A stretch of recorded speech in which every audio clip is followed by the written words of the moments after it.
Assalamualaikum warahmatullahi wabarakatuh. Bertemu kembali dengan Ibu Deni Fitri dari SMA Negeri 2 Sawah Lunto.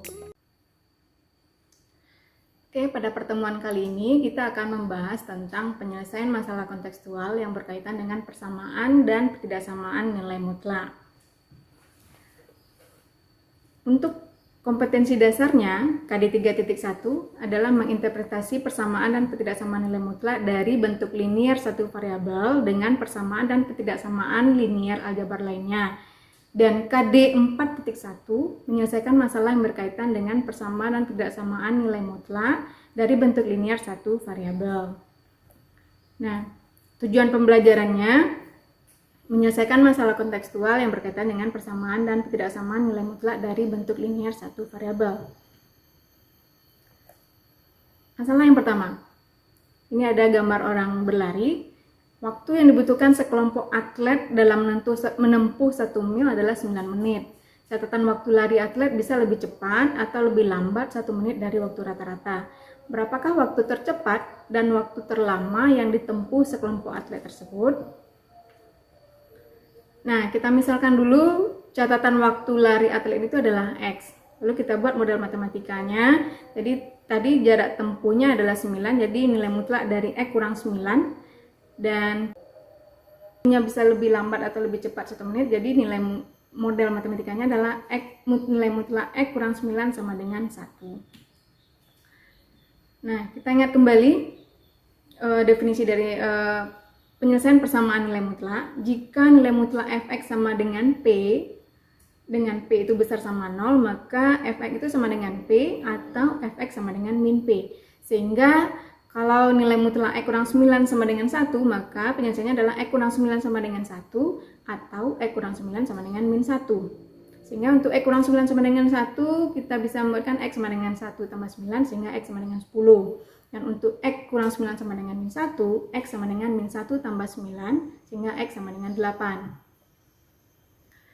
Jadi waktu tercepat atlet berlari adalah 8 menit, dan yang terlamanya adalah 10 menit. Ya, kemudian itu adalah masalah yang tadi adalah masalah persamaan nilai mutlak. Sekarang kita masuk ke masalah yang kedua.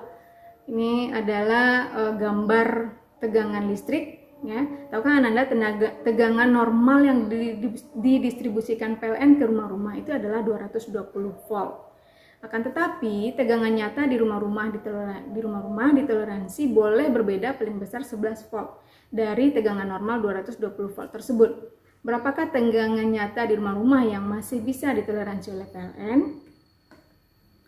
Nah, kita misalkan lagi tegangan nyata di rumah-rumah itu dengan X. Lalu kita buat model matematikanya. Tegangan normalnya kan ada 220, sehingga X kurang 220, nilai mutlak dari X kurang 220 kecil sama 11. Kenapa kecil sama? Karena dia ditoleransi paling besar. Kalau paling besar itu kan berarti kecil sama, sehingga dia nilai mutlak X kurang 220 itu kecil sama dari 11. Nah, penyelesaian dari nilai mutlak fx kecil sama P-nya tadi adalah 11 ya. Nilai mutlak fx kecil sama P itu adalah fx-nya besar sama min P dan fx kecil sama P dengan P itu besar dari 0.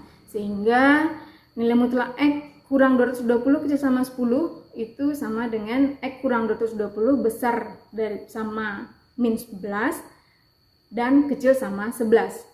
Sehingga X besar sama min 11 ditambah 220 dan X kecil sama 11 tambah 220, sehingga X besar sama 209 dan X kecil sama 231. Jadi intervalnya adalah di antara 209 sampai 231. Jadi tegangan nyata di rumah-rumah yang masih ditoleransi PLN terletak antara 209 volt sampai 231 volt. Nah, mudah-mudahan paham. Dan untuk lebih pahamnya, silakan pelajari atau kerjakan latihan berikut ini. Ini latihan yang pertama.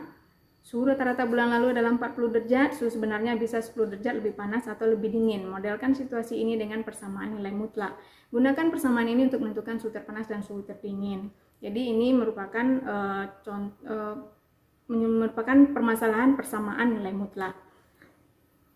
Kemudian latihan yang kedua, suhu badan normal manusia adalah 98,6 derajat Fahrenheit. Seseorang dianggap tidak sehat jika suhu badannya berbeda paling kecil 1,5 derajat Fahrenheit. Nyatakanlah suhu badan orang-orang yang dianggap tidak sehat dengan ketidaksamaan nilai mutlak. Kemudian tentukan penyelesaian ketidaksamaan tersebut.